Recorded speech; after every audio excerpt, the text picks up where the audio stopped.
What's up, everybody? Yes, yes, yes. You know what time it is. It's Friday. It's 12 noon. It's time for the Entrepreneurial Web. I'm your host, Jeremiah Fox. Before I introduce my guest today, I would like to share with you the message. This is a message. Today's show, once again, shocker, is about martial arts. One of my passions has been a source of income for me as well over the last few years.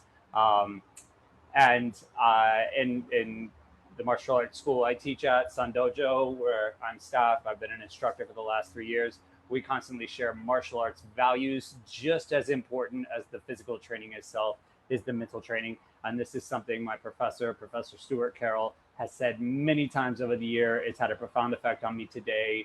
It pertains to everybody's current situation in ways you could barely imagine. And that message is it is better to be a warrior in a garden than a gardener in a war.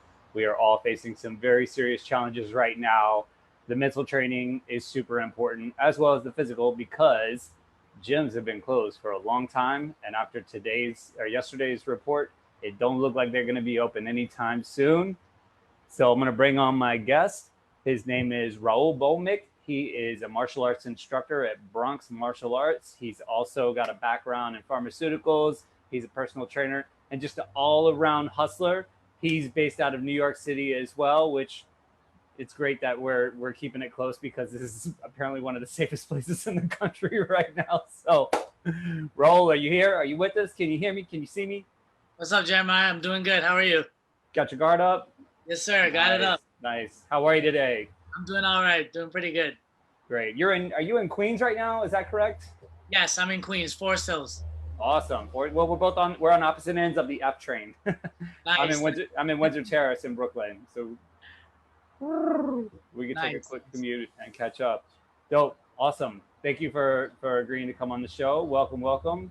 Great. Why don't you start by Awesome. Thank you. Why don't you start by giving everybody a little bit of your background? I know we talked briefly the other day, and you studied pharmaceuticals. Is that Yeah, correct? so I'm pretty much a pharmacist turned fighter. I went to school for pharmacy, went to St. John's University, got my doctorate degree in pharmaceutical sciences. Whoa. And I've been raised I'm Indian, so I'm South Asian. So South Asian parents' dream is always to child or daughter or son to become a doctor. Right. Um, so I was really good in chemistry in college. Sorry, in high school, and in high school I was good in chemistry, math, physics. So I was really bouncing ideas. My mom was like, I was really simple, young kid. My mom was like, you can make a lot of money as a pharmacist. I was like, sure, why not? And I ran with that. So I went to 6 years of pharmacy school. And then as I graduated in 2010, I've been doing martial arts all my life since I was 5. And basically, as I was studying for my board exams, I started training again. And then as I was training, I realized that teaching is something I'm so much better at and I enjoy a lot. And I happened to have a stroke of luck and got an opportunity to teach at Bronx Martial Arts. I ran with it. I thought it was something it was just going to be for the time being. But as time passed, I just knew that this was what I was supposed to do for the rest of my life. And I just took that and I ran with it. And here That's I so. am now. Where'd you go to high school at? I went to Brooklyn Tech. Nice. Yep. Yeah. So Know it well. I'm a New Yorker, man. I Yeah, raised yeah. in Queens, went to high school in Brooklyn, work in the Bronx, work in Manhattan. I've lived in Manhattan too. That's pretty much New York, man. And you're gonna retire in Staten Island to complete the Maybe. Circle the whole thing up. Circle the whole thing up. right. And what was your background in martial arts? Give us like the timeline from beginning, like when you started young. I mean, it's probably like me. I started my first thing was karate when I was like 8 years Yeah. old. Go So ahead, give us a basically, slowdown. growing up in New York in the '90s, it was not easy, Yeah. So back in the day, and my family came, and we were moving from neighborhood to neighborhood. So as a young kid, it's difficult to make friends, easy to be picked on. So my parents were like, "All right, we're just sick of this. You need to just grow a pair." So we're like, "We're gonna put you in martial arts." And I was a big fan of the Ninja Turtles, Oh yeah. my parents were like, all right, like, do you want to learn karate? I was like, yeah, for sure. So I went to train, and I started to I started in Shotokan karate, and I went to my sensei's dojo, which is in Steinway, Sensei Kai Leung at Shotojuku Dojo. I started at the age of 5, and I got my black belt at the age of 12, my first degree black belt. So that was that. In my teenage years, I played a lot of basketball, so I stopped training martial arts. But when my dreams of making the NBA kind of died, because I didn't grow any taller than 5'9", I went back to martial arts, and I was like, and I always wanted to go back to martial arts. My mom always told me that you should go back, don't just get your black belt and leave. I was super scared that I forgot everything and I had to start over. So I was like, there's no way I could do that all over again. But, I met my sensei at a Christmas party, and he was like, you definitely remember everything. It's just like riding a bike. We'd love to have you back. So I jumped back in my teens, between 15 to 18. I went full steam. I started competing a lot, and I was pretty successful locally. And then from there, I went to college. I took a break. I tried to train at the same time, but it was a little difficult. I was in a direct program at St. John's in a doctorate program, so the workload was pretty heavy. Sure. After I graduated, I immediately went back. It was not even a question. There's no hesitation or whatever. I immediately went back. But at this time, I wanted to challenge myself a little bit, and I started training Muay Thai. So that was in about like 2010, 2011. I started off at Satan Gym, which is in Queens, pretty famous gym. And I trained there for a little bit. Financially, I just couldn't train for too long. So I, whatever time I trained there for, I just took that, continued to study for my boards, got the opportunity to teach at Bronx Martial Arts in 2012. I also started teaching as an adjunct professor in 2010 as well. So I taught for CUNY Hostess College. I taught classes in nutrition, medical terminology, and I also taught karate over there as a phys ed class. So, nice. Yeah. So, and I always, at the end of my college years, I had a feeling that teaching is something that I was better at. Like, I like working with people. I like mentorship. I enjoyed the physical aspect. I like being an athlete. So it's just finding that balance. I was thinking about whether I should be a college professor, and then being a martial arts instructor just happened to land in my lap. And I just went the route of martial arts, and I haven't looked back at all. Got my certification in personal training in 2017, and then from there started doing personal training. Started doing teaching martial arts since 2012. I'm in charge of the karate program at Bronx Martial Arts, and I started training Muay Thai, and then around 2012 I was under the instruction of Joey Hernandez, who is an instructor at Bronx Martial Arts, who also happens to come from Satan Gym as well. So I've been training Muay Thai under him for that time. And then around, I wanted to learn boxing because I wanted to see myself as a person that was sort of like a striking specialist. Mm-hmm. I wanted to curate myself, understand more than just karate, more than just Muay Thai, more than just boxing.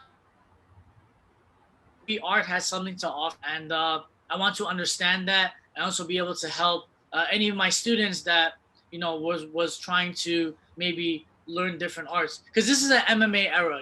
It's very important to remember that, and everyone is curious about different things. Unfortunately, I feel like people dabble, but with my experience and with my teaching, I have just a traditional background, so I've stayed with something for a long time. And I feel like I could help people really understand the nuances and the details of every little art. I found my boxing coach around 2017. I was hopping around the city, going around to different boxing gyms, taking different classes, and I started training with his Freddie Soto, who trains at a World Fight. Mm-hmm. And I started working with them, and that's pretty much it. Once I found my instructors, I was like, okay, here we are. Nice. And then, so you taught nutrition and medical terminology, and you studied pharmaceuticals. Have you found a way to connect all of that with martial arts instruction? Like you were mentioning being a personal trainer, becoming certified as a personal trainer. Have you found some success kind of packaging that all together as a singular service? Yeah. So basically, what the benefit of having all this knowledge of pharmacy and nutrition and medical terminology is understanding the human body on a very scientific level, you know. Yeah. Also, what's great is that there's a lot of misinformation out there when it comes to training, and like there's always people are always being sold like fast training, fast results. Yes. And I'm able to decipher a lot of these scientific points and be able to explain to my clients in layman's terms, like, you know, this is not exactly what it is, because all the fine print details is really much where the truth is, you know. So pretty much through training, I've been able to through all this knowledge, I've been able to sort of understand the science behind things, which gives everyone a huge advantage. All my clients have a huge advantage. Understand the body from an anatomical level as a fully functioning machine. What's funny story is that before pharmacy, I actually wanted to be an engineer, you know, and now I actually feel like I'm back at engineering, because engineering is all about building, and now I'm just working with people and building people, you know. So I feel like I'm right back at home where what I'm supposed to be doing. So but as a singular service, I just have a good understanding of everything from a scientific aspect, which I feel is very important, because a lot of things are just put out there, and you need to kind of like do your detective work to make sure the legitimacy, the testing that's done, the experiments that's done for whether it's this food or, you know, this new diet that's out there, right? You know, things like that. Right, because there are some things that are like have historically been tried and tested, and they work. And then there's a bunch of Amazon Prime kind of, you know, deliver in 2 days, and you're going to be, you know, super fit. Yes, absolutely true. And it's great because we get the same kind of instruction from our school as well, where our instructors, the two that own it, were acupuncturists. They met in acupuncture school, and they were always into you know, particular type of healing. They've studied anatomy in a huge way, nutrition, and that's always offered. And yeah, you can't just expect you're going to go to the gym and just work out alone and voila, you're like fine. You need to understand more the base level, both mental, scientifically, like you said, and physically about what's going on. Absolutely. Cool. Well, we're going to take a short break here. We're going to come back in a few minutes, and I want to pick up with how you and I kind of connected, which was via TikTok. Yes, TikTok. Of all things, two grown-ass men on TikTok. connecting through TikTok. So I'll lay a little foundation about like what TikTok is for all the people listening that are like, what is TikTok? And we'll kind of talk about what's happening right now, and then hopefully the future. All right, we'll be back in just a few. Everybody, you're listening to the Entrepreneurial Web. Okay, everybody, welcome back again. It's Friday, 12 to 1 o'clock, Entrepreneurial Web time. We're going round for round today with my guest, Rahul Bhowmick. We coming from New York City. I'm in Brooklyn. He's in Queens. We're on the F train, and we're about to kick it off. He is a martial arts instructor. He is a personal trainer. You got a PhD, did you say, in pharmaceuticals? Are you here, Rahul? Sorry. There you go. Are you with us? I heard you for a second. I heard you apologize. No apologies. Yeah, I'm here. There we go. No sorry. apologies on the radio. No problem. There's no crying in baseball. No apologies in the radio. You said you had a PhD in pharmaceuticals, correct? Yes, sir. It's specifically a PharmD, so a doctorate of pharmacy. That is commitment. And you were talking earlier about martial arts too, like not hopping around, like picking, which is it's a core value of martial arts. Like you pick you team up with a school and an instructor, and you commit, you stick with it. Commit to them, yes. You're all about the commitment. Yeah, I guess, I mean, that's the secret. That's the secret sauce of success, Right? You can't just dabble around, can't hop around. I tell people all the time that I think the most important story we were told as kids is the story of the rabbit and the tortoise, Mm-hmm.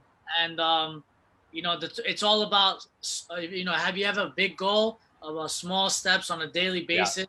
Yeah. And, we're always sold that fast thing, but we always want to be the hare, but the tortoise is the one that wins. So one of the things you've committed to recently is the app TikTok, social media app. video based, but kind of like Instagram, but with video in kind of interactive way. Yeah. It was, I think it was the most downloaded app in the App Store in 2019, like bazillions and gazillions of users, and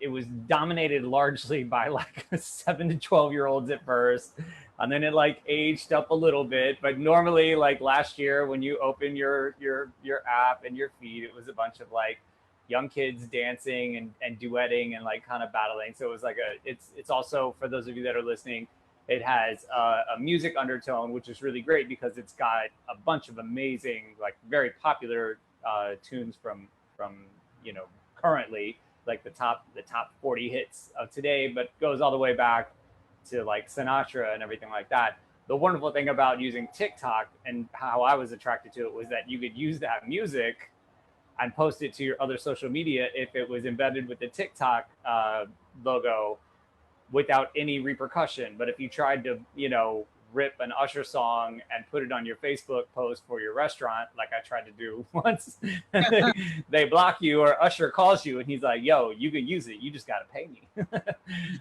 So the cool thing about TikTok is you could use Usher, and as long as you use it you build the video within the app, you can repost to Instagram or Twitter or to any of your other social media platforms where you're trying to promote, especially your business. I'm not sure how they treat personal accounts, but I know for business, because I run a few business accounts on social media, they were like, nah, you can't do that.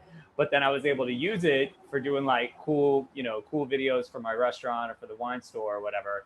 And even the dojo, I would record parts of class and I'd mash it all up, and then I'd rip like Eye of the Tiger, and it was just like the coolest thing ever, Yeah, so how I got started in it. And then my kids were like, oh, you're on TikTok, and then it's turned into this whole thing. But give us your kind of history with TikTok, and I know there's a little Gary Vee in there, which is what I'm a huge fan of as well. So I mean, like I said, once I changed my career from pharmacy to martial arts and personal training, one of my big goals is to be a big time athlete and competitor. So I just didn't want to be some dude teaching karate in some corner of the city, because if there's so many black belts in karate, and it's happening in jiu-jitsu as well. There's so many black belts in jiu-jitsu, and being a black belt for a long time, what makes you special? Okay, it's kind of like having like your bachelor's degree.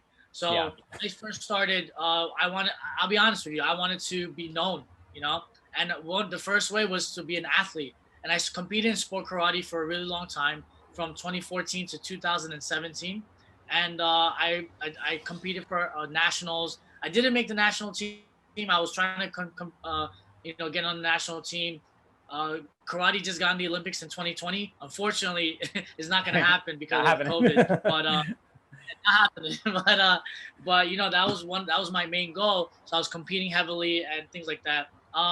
In 2017, if you train seriously, you run out of training partners. So things happened where I ran out of training partners. My work schedule, things were just getting really hectic. And at that point, I made the decision to fully commit myself to the future of my dojo and help, because my competition team was growing as well. Because not only was I competing, I was coaching as well. Mm-hmm. And my kids' competition team was growing as well. A lot of them were brown belts, and they needed that extra help, that soul, eye, and dedication as a coach. And I just, I put my dreams to the side, and I was like, you know what? I'm getting older. This is a young man's sport. Let me just invest in my youth. I think I've had enough knowledge. So basically, as an athlete, I wanted to be known. Next was my teaching, and I use every social media platform to try to influence and spread the art. Traditional martial arts are not really popular these days, right. And I wanted to be an ambassador for the art, and as I learned boxing and Muay Thai, I started to sort of feel as if I can almost have my own way of striking and my own philosophy and methodology, whether it's using the karate footwork, the boxing head movement, the clinch of Muay Thai, things like that, the bulliness of Muay Thai, So using all these concepts and philosophies, I could have my own method of movement, and I took to there's no better way to spread your message than through the internet, you know.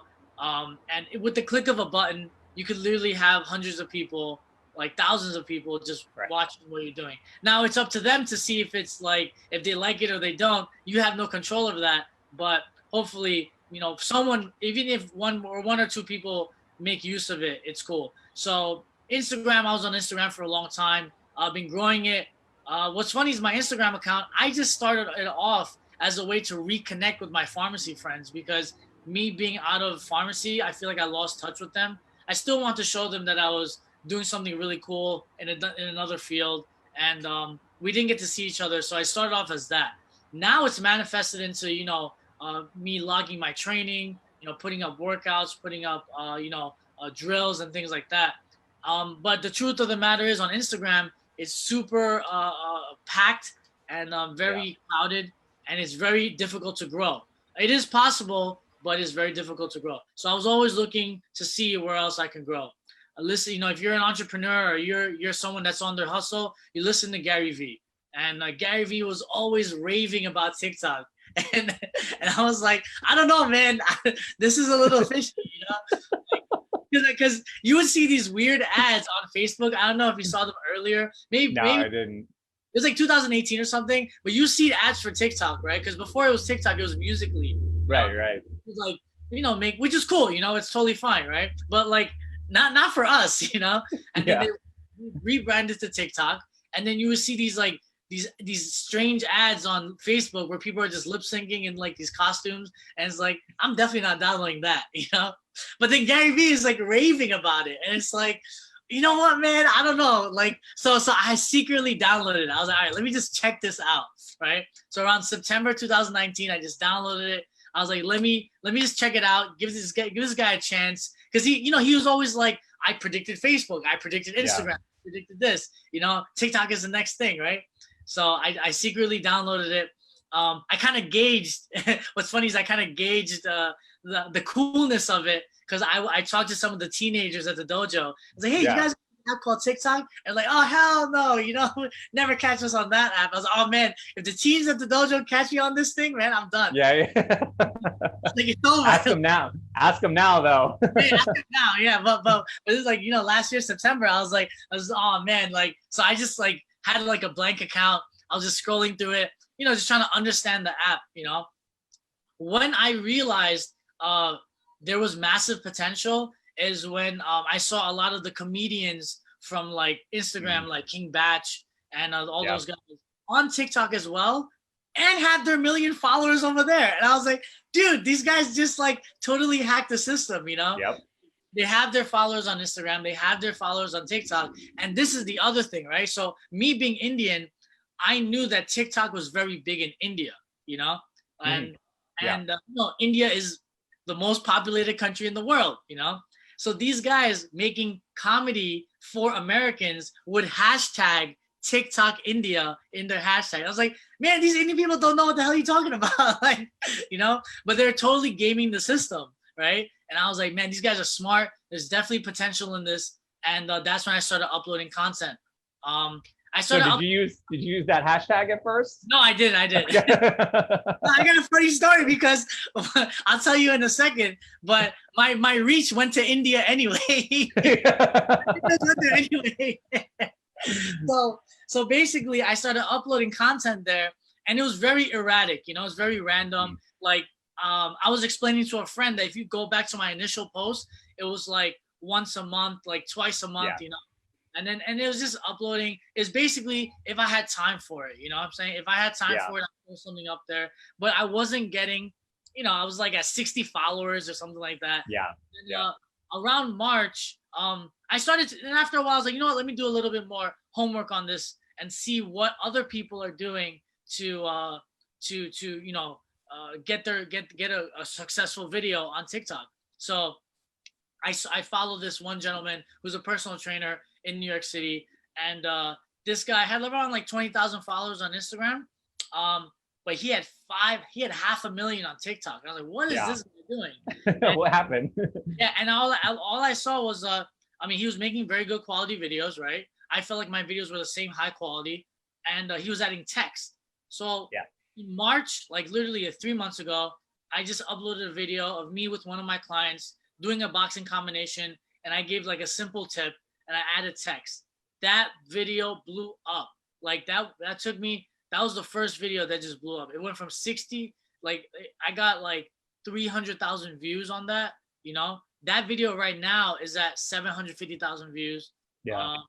And and basically it was just a tip. My followers went from 60 to like 6,000, and I was like, whoa, what just happened, you know? And that's when I was like, and that's all before COVID, right before COVID and the quarantine happened in New York. You know, COVID was going on, right? But people are still like, Yeah. who knows if this is real or not, this and that. And Yeah. once in March, a couple of weeks later, quarantine hit, and I was like, man, I started making content every day. I started making content regularly, and yeah, man, I just went to work, and now my following is at 78,000, which is pretty cool. And I definitely do think that it is a great app in terms of spreading knowledge of whatever you're doing, you know? Yeah. Cool. All right, man. We're going to take one more break. We'll be back in just a few, everybody. You're listening to the Entrepreneurial Web. All right, everybody. Welcome back once again, the Entrepreneurial Web. We are kicking the weekend off right with a show not only on martial arts and martial arts values, but also how to effectively use your social media. My guest today, Rahul Bhowmick. He is a martial arts instructor at Bronx Martial Arts Academy, but he's also TikTok famous. So you alluded to this in the last portion, and I just wanted to clarify for people, especially because they're probably listeners who aren't aware of the way kind of social media works and saturation. So there are certain apps like Facebook, which has way more content than users. So it's hard for your content. You put a post out and it's like, why are people not interacting with this? Why do I have no engagement? Why do I have no following? Because there's just too much shit, too much muck and mire, you know? Same with Instagram, it kind of got that way, but they both had very good, what they call organic reach early on in their lifespan, where you put something up and there were way more users than there were content. So your content got bumped out to a lot more people just organically without you having to do anything. Now, if you want that to happen on Facebook or Instagram, you basically have to pay and they'll bump you out to more people. But when you take apps like TikTok or LinkedIn, there are currently way more users than there is content. So you put up a video, it catches, and then boom, all of a sudden, like Rahul experienced, you have, how many views did you say that first one got? 300,000? That first one got 750,000 right now. Yeah. But even besides that, I have 2 videos that hit 1 million. Yeah. It's So, insane. And it just happened. You were putting up the same thing that you were doing before. It's no extra work for you. Just your reach goes ba-boom. Absolutely. And that, my friends, is what they call being TikTok famous. And not for nothing, it can monetize, right? I mean, you take people like Charlie D'Amelio, who did the same thing. She was a dancer, she's 15, started putting stuff up. She got TikTok famous. Next thing you know, she's in a Super Bowl commercial. No, right? Boomer Esiason, you know? And it was just like, it was only because she put herself out there in the TikTok universe. And so it can monetize. It can really work. So you mentioned in one of your videos I saw just recently, and I think we talked about it the other day, that you have a sponsorship with Venom. Is that correct? Yes. So you know, I always worked with Venom. I always had a lot of Venom products. I just love their products. And tell everybody what Venom is. So Venom is an MMA apparel and equipment company. What I love about the company is they have apparel and equipment for all arts, for karate, for Muay Thai, for boxing, for fitness. The equipment, and what's great is that they have different lines of the equipment. You know, something for like elite professional athletes, and then other equipment for like the everyday user. So they have different price ranges for everybody. And I just reached out to them, became a brand ambassador, and I know that my socials had a lot to do with it. You know, in terms of becoming that. So I was really excited. And how long ago did that start up? That happened actually like 2-3 weeks ago. Oh, there you go. Yeah, and social plays a big part in that. So I've been posting, you know, so what happened with me, and we talked about this the other day, I was using TikTok mainly just to underlay beats for my businesses and create. I didn't see any other like restaurants and wine stores utilizing TikTok or any businesses really for that matter. And same thing, like I'm listening to Gary Vee and he's like, get on TikTok. And I'm like, September 2019, I'm like, I don't know, man. This is like nothing but kids. And my kids are like, oh, you got TikTok? And I was like, yeah, I don't know. I don't know about this. They get hesitant, yeah. Bro, I was like, no way. But then once I saw what the video editing features were, because I'm always busy, I'm always on the move, and I'm like, wow, this is pretty fast. And for everybody listening, the max length of a video is 60 seconds. You can't make a video more than 60 seconds. There's no long format. Most of the tracks are 15 seconds, so they really push out. They want you to make 15-second videos with the vertical orientation, not the horizontal. They definitely prefer the full screen. Yeah. So there are certain little things that you can do that bump you up, like you were saying, adding text and stuff like that. So I started. I didn't see anybody else using it for business, so I was like, let's try this because it just gives us a new look. It's something fresh. I get to use the beats. Some of the shakes, you could line stuff up with the music, and so I studied music. I studied drums. I have a master's in percussion. So I was like, I get the flow and the beat, and I can line that up. And it was quick and easy. I didn't have to spend a lot of time in like Premiere trying to edit my videos and everything, and like sourcing music from somewhere. So at first it was like nothing but like kids, but then I started to see fitness people even before COVID hit. I started to get like some fitness stuff. I started to see some striking stuff, some jiu-jitsu stuff, some guys just doing like muscle ups and everything, which I'm a huge fan of. And then COVID hit, and it was like, boom, all of a sudden my feed was nothing but like fitness people. And that's when I first saw, one of your videos and started following you. So I was like, okay, I've been teaching. I know a few things. I can demonstrate some things. I started to put them up. And I would, for those of you listening as well, TikTok videos translate very well into Instagram stories. It's the same vertical orientation, and it's 15 seconds for the most part, so they're really nice.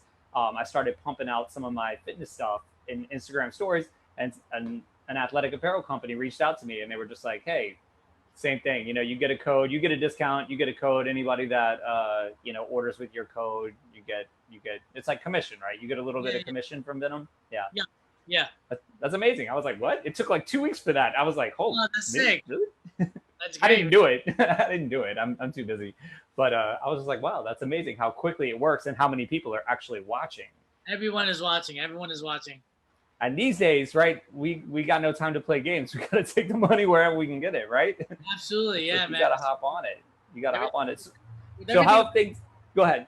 No, I said with everything happening with COVID and like security and whatnot, you got to just do your best, to figure out where you're going to get your next check, because nothing is really guaranteed. I'll be honest, I started looking up jobs, and I saw a job to teach kids English in China. And I was like, you know what? If I got to wake up at 4 a.m. to get a check, I got to do what I got to do. Yeah, right. And that would be remote. You don't have to go to China, right? Yeah. So the next thing I was going to ask, how have things changed for you? You were a busy dude leading up to COVID, and same for me. I was teaching a ton, and the great thing for me is the school is right next to my restaurant and right across from my wine store, so I would just like do the circle, and I was at all places every day. But the dojo was like, you ask anybody around here, that was like my focus. That's where I just like couldn't wait to get back in there and either teach another class or take another class, and then that got sucked out, where like my other two places have continued to operate, albeit modified, but I've still worked every day, I'm still pulling like 10-hour days every day. But for you, the school was shut. And how has that changed things for you? What are some of the things you've come up with to be creative? And besides, I mean, the TikTok thing has been great because it introduced me to somebody like you, and it's been fascinating. What are some of the other things that you've done to kind of keep staying the fight?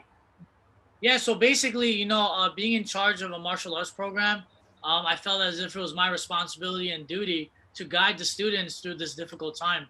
I immediately took to a virtual, so I started going live on Instagram, and I had my students, watch my Instagrams, and I was basically doing 35-minute workouts. in the mornings and the evenings on Instagram Live. So that was the first thing I did. After that, I started to do Zoom. And once I never knew about Zoom before, but then once I discovered, same here. I started. Yeah, I think the whole world discovered Zoom. So I started going on Zoom, and I started to teach my karate kids through Zoom, teach my clients through Zoom. And initially, it was very strange. On Instagram, I'm just going live, and I literally can't see anybody. But I'm like, so you almost sound like a crazy person, like talking to the phone. And you're just hoping that someone is watching, and there's like viewers, like one viewer at least. But after a while, everybody was looking for some source and some way to maintain their health. So people started logging on, and I had a set schedule. I would teach at 10 a.m. I would teach at 7 p.m. and I would have different routines. Like Monday would be upper body and upper body focus. Wednesday would be legs. Friday would be total body. Tuesday would be Muay Thai. Thursday would be boxing, and then Saturdays would be teach karate. So I would do that on Instagram Live. Then I went to Zoom, and Zoom was way better because I could see my students. And then I started teaching them over there. I think it's super important that as instructors, as people that have been training the art for a long time, we have to figure out how to train without a partner. Because if you're a serious practitioner, you'll find out that training partners are far and few. As you climb, quote unquote, to the top of that mountain. For whatever the reason may be, people have a lot of responsibilities with family, work, things like that. So, and actually in karate, that's the reason why you have kata, which is forms, which is one way to maintain your practice on your own. So I started to just have my students practice a lot of that. Obviously, sparring is something where you will, have a little bit of a drawback because you don't have a live partner. But I started to come up with a lot of drills with the handball, and I posted those on TikTok as well and Instagram, where you were working on your timing, your reaction, just bouncing the ball off the floor, catching the ball. I do a lot of shadow boxing. I feel like shadow boxing and kata is pretty much the same thing. So Absolutely. A lot of shadow boxing, a lot of footwork. So those are some of the things I started to do with my students as I did it myself in order to continue my own training, rediscover new things. And I just pass it on to my students, and then just made videos and pass it to everybody else. And I was hoping it would help somebody. Has the school continued to collect tuition in any form during the shutdown? Yes, we have. We've been still collecting tuition. We've been providing a lot of the jiu-jitsu instructors, as well as myself, in charge of karate program. We've been pushing out a lot of content for our clients and our students in order to help maintain their training.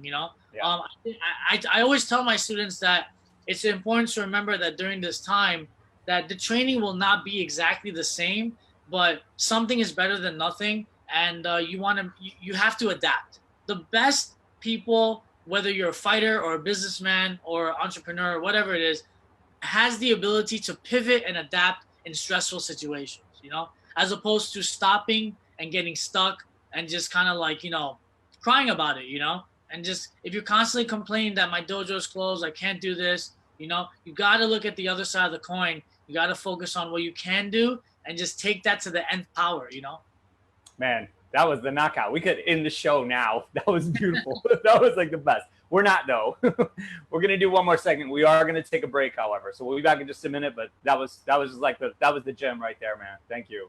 Awesome. All right, everybody. We'll be back in just a few. You're listening to the Entrepreneurial Web. Okay, everybody. Last round. Ding, ding, ding. In the blue corner, Rahul Bhowmick. What's up, guys?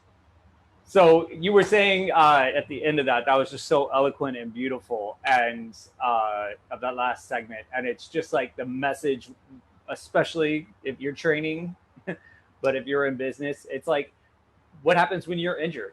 Do you give up? Like, I've torn my MCL, I've torn my meniscus, I've had my ankle pop, like all these crazy things. I had hernia surgery, and I'm like, I got to get back in there. And you adjust and you modify. And what happens for you in those situations? Like, I'm sure you train through injuries as well. What happens when you just train through an injury? I just smart. Like honestly, when I have an injury, like right now, I'm dealing with like really tight left hamstring. I focus on like just other aspects of my body, you know. So Right. it's very important to remember that training is not just physical; it's mind, body, spirit. You know, so you gotta figure out how you're growing as well. And sometimes constant movement is good to take a pause and then reflect. You know, in traditional arts, you start off the class with meditation. You and that's in order to prepare the mind for the class. You know, like famous person once said, you guys probably know, you must empty your cup to fill your cup. You know, so Bruce Lee. Yep, we say that all the time. Yeah, empty your thoughts of prior in order to really understand the lessons taught. And after the class, it's important to reflect. You know, so sometimes with a busy lifestyle that people have, whether you're in fitness, business, entrepreneuring, as a parent, you know, or just a regular person, and in this COVID era, which is a super stressful time, is really important to be still at one point and to reflect on things. So like I said, dealing with a hamstring injury, I'm used to being really fast, and sometimes I have to accept that, you know what, maybe I'm not just as fast, but I will do something else to help. You know, picking up a book once in a while, relearning maybe the history of karate, relearning the history of boxing, you know, watching tape, watching footage, you know, recording yourself and watching your own footage. Those are different ways to grow mentally, physically, and spiritually as well. And also revisiting your whys, like why are you still training? I tell the students all the time that the most Yep. difficult part of any journey is in the middle. You know, it's in the middle. The Yeah. beginning is everyone starts, right? And everyone, and when you get to the finish line, it feels great, but in the middle is the most difficult, and that's where things get really hazy and confusing. And I tell the students all the time that your reason from the start has to change through time, you know, and it has to get stronger. For example, I started training for the most simplest of reasons, because I wanted to be a Teenage Mutant Ninja Turtle, you know. Now, if I had that same reason now, you know, it wouldn't really last long. So as you age and you get older and you discover the art, the reason, you know, increases in depth. You know, sometimes you're Yeah. training because you enjoy being around friends and family that are training with you. You rediscovered your body in different ways. But basically, going around the injury, you got to figure out, first of all, from the physical aspect, if you injured your lower body, focus on your upper body. If you injured your upper body, focus on your lower body, vice versa. Yeah. And if you're just tired and gassed out from the physical training, sit down a little bit, write your thoughts down. You know, revisit your whys. Yeah. No, that's what I was hoping to get out of you. It's like you just have to adjust. You don't stop. You don't give up. And Yeah, the same is very true right now. Whether you're in business, my prediction is that once they finally open things back up, guys like you and I are going to be really busy because everybody's going to need some fitness. Because a lot of people are like, they're watching and they're like, oh, that looks cool. Yeah, I'm just going to eat this burger. So maybe we'll have a more captive audience when things open back up. But yes, the idea is like, don't give up. You know, it's hard. You know, you may be out for a little bit. You know, when I had hernia surgery, I had to take 2 weeks off of teaching, but within 2 weeks, I was back to teaching. I had to modify a lot of things. I had to use other people for demonstrations sometimes, or just know when to not demonstrate that one thing and just talk through it. I'm the same, like, hurting my knee. I had to adjust. I had to protect it, but I got to think in a different way. I didn't quit. I took a few days off, but then I was back in there and it was like, okay. And I got so much better during that period. Like people were like, you're supposed to be injured. Yeah, why are you like progressing so well? And I think the same is very true right now. It's like you have to keep yourself in the fight some way. You have to keep a foot in the door. Of course you have to modify. Of course you have to pivot. You have to do things differently. Reflection. See where else, like it's like straight up Gary Vee, right? Everything is like an opportunity somewhere else. Like when one door is closed, there's always another one open.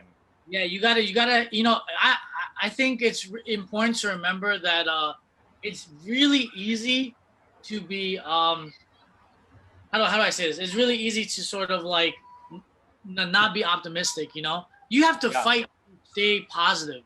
Being negative is very easy. It's very simple. Yeah. You're just stopping and being negative. That's like the automatic reaction sometimes. Mm-hmm. But you have to consciously make it a point to be like, no, there is a way. I have to find a way, and I will make that way. And that resiliency and grit is extremely important in terms of your character, and also you just being successful in what you want to pursue and what you want to do. Which led me to TikTok, like everything about TikTok. I just was like, this could be another opportunity. Let me just give it a chance. Right. And it's mad awkward at first, right? Yeah, it's really like, awkward. oh my God, I can't believe I'm doing this. Like training. Like I remember like my first couple of jiu-jitsu classes, and I'm like, this dude's on top of me. Like, what is this all about? Like, why am I here? But by my third class, literally like in my third class, I was like, I'm going to get a black belt. I'm going to do this. And I just like literally have not turned away since then, and that was almost 5 years ago. Being such a physical sport right from the start, it tests your heart, your character, your tenacity off the bat.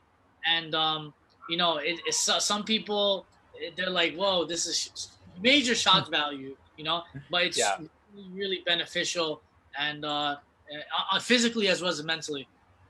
Oh, 100%. And you've done a bang out job like with the martial arts messages, which is funny because we barely even talked about that. I was like, I want you to talk about like social media, and you're like just delivering like the goods, man. It's really awesome. And very kindred, because our school is oriented the same way. In fact, there's no competition at our school at all. Like nobody competes. So it's straight up just like mind, body, spirit. Of course, my instructor always says this.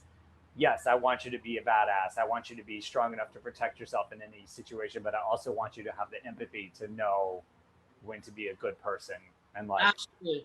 balance that out. It's like so important. Like, yeah, you should learn to defend yourself. You should, going back to the reason I chose that quote for the week. I was in a Twitter discussion yesterday with some people. It started about martial arts. I put something out about training and teaching and such. And somebody was like, yeah, this fitness guy, he was like, because there's a lot of fitness people on Twitter as well. And he's like, yeah, it looks like it'd be very beneficial. I guess it's better to have it, and not need it. And I was like, exactly. Like it's better to be a warrior in a garden than a gardener in a war, because you never know.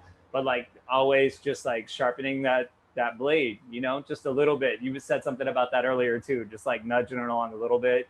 If you want that tree to come down, hack at it 5 times a day. One day it's coming down. It might, it's not like the knockout where it comes down all at once, but you gotta do those little incremental chip, chip, chip, chip, chip. Training is always a metaphor for life. I tell my students all the time that I don't really need to know you outside of the dojo.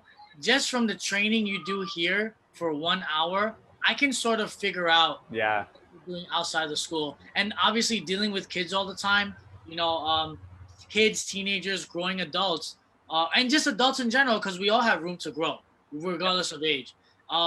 It's important to not let little things like I taught class the other day, and some of the students kept wiping their sweat or this and that. I was like, look, you can't let these little distractions stop you from holding your stance or holding your technique, or your gi coming apart a little bit.